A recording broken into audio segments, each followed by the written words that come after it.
Olá, minhas amigas e meus amigos da resistência pela democracia contra o nazifascismo, as imbecilidades e as estupidezas.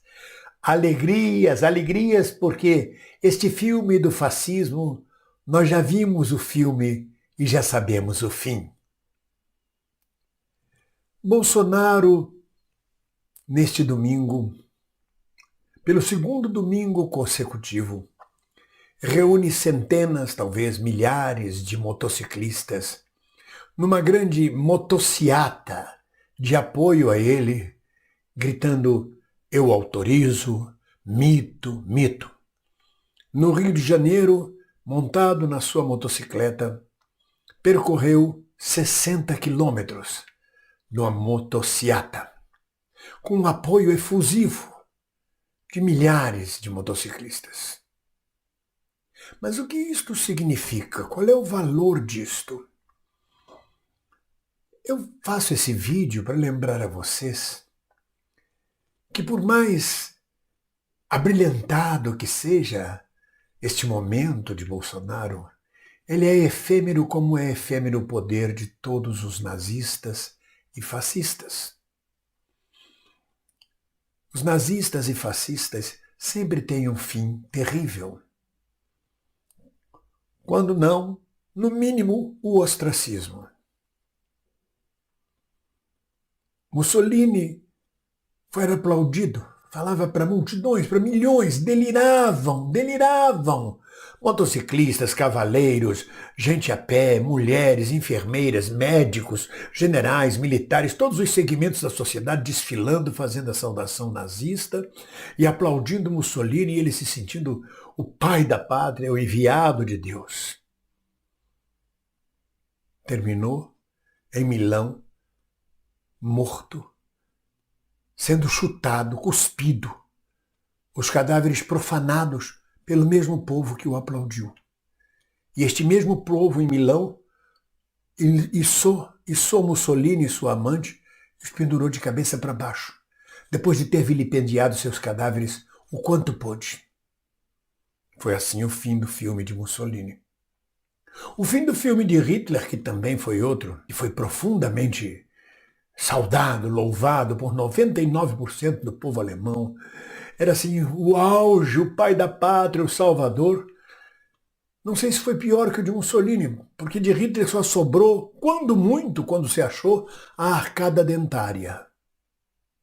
Então este filme do nazifascismo, do apogeu, da glória do nazifascismo, nós já vimos e sabemos o fim. É um roteiro jamais do que sabido. Não quero jamais dizer com isto que Bolsonaro vai terminar pendurado numa corda, ou que dele só vai sobrar a arcada dentária.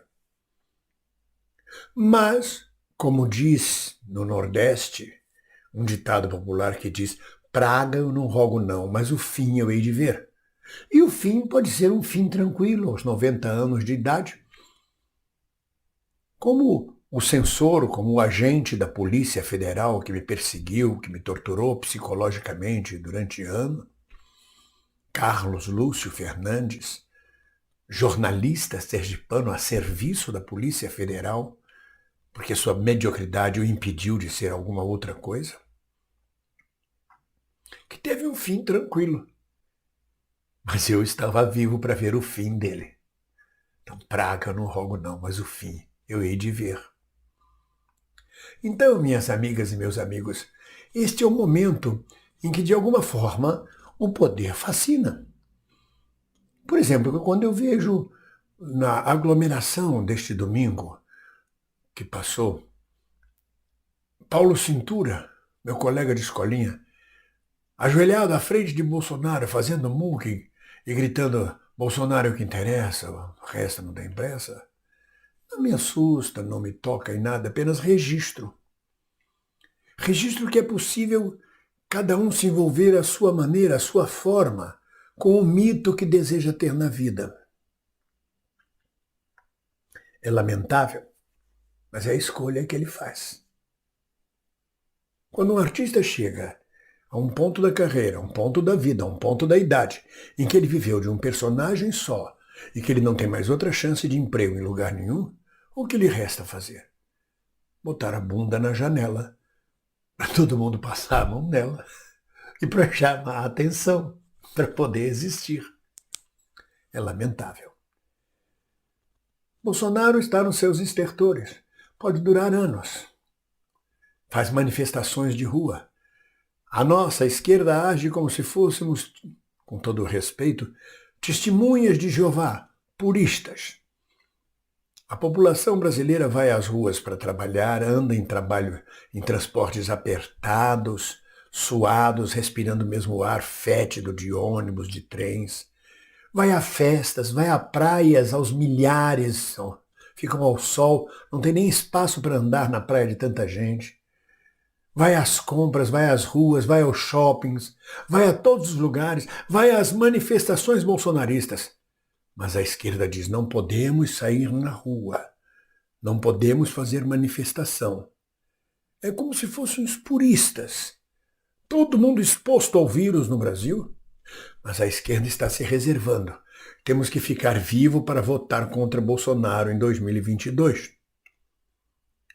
Será que se a esquerda não vai à rua e não dá suporte aos nossos parlamentares que lutam bravamente no parlamento brasileiro e não demonstra o repúdio total, físico, a este governo fascista, será que teremos então eleições em 2022?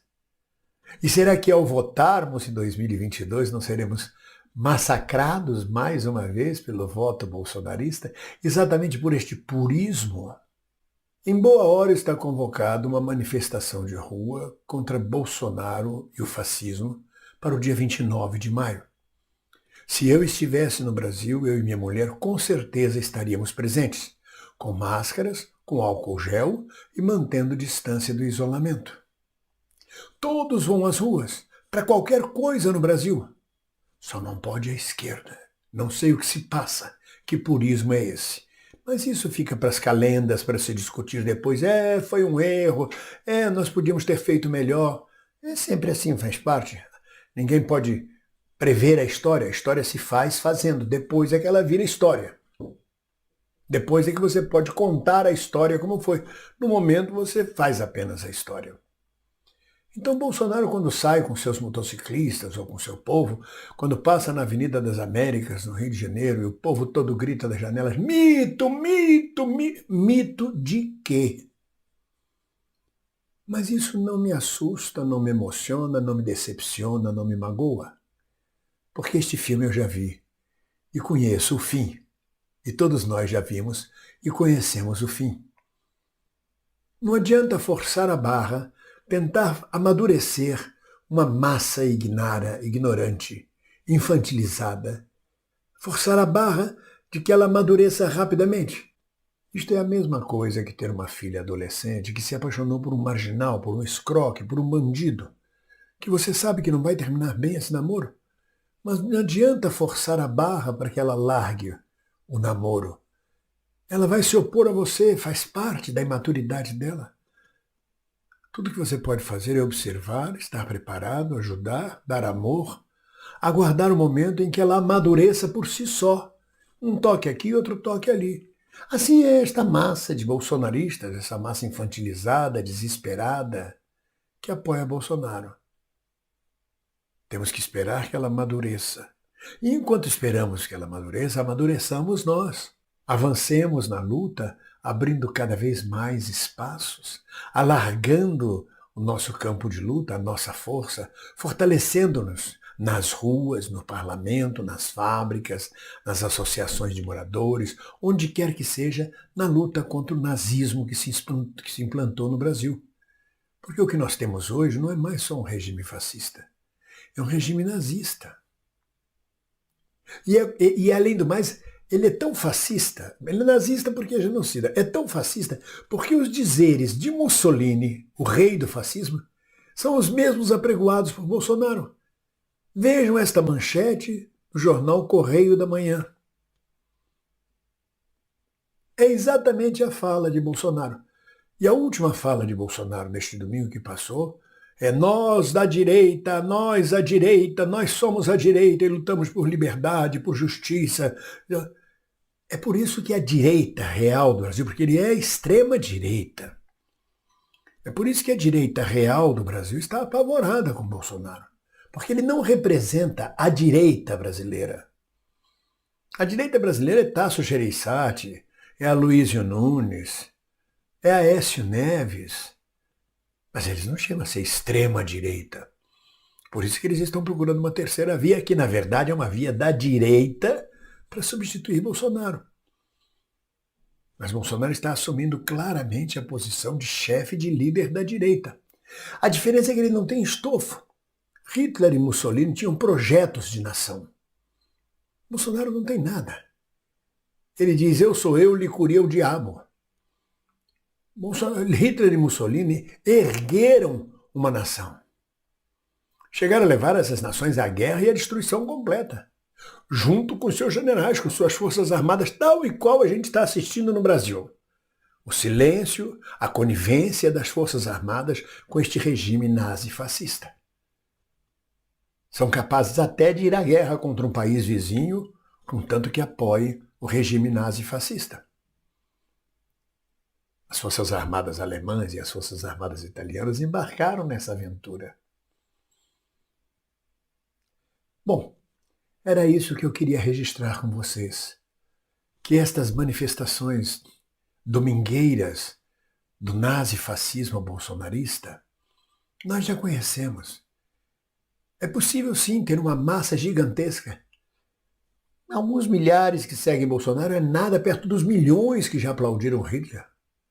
Os milhões que já aplaudiram Mussolini. O fim de todo fascista, de todo nazi-fascista, de todo populista fascista, a gente já sabe.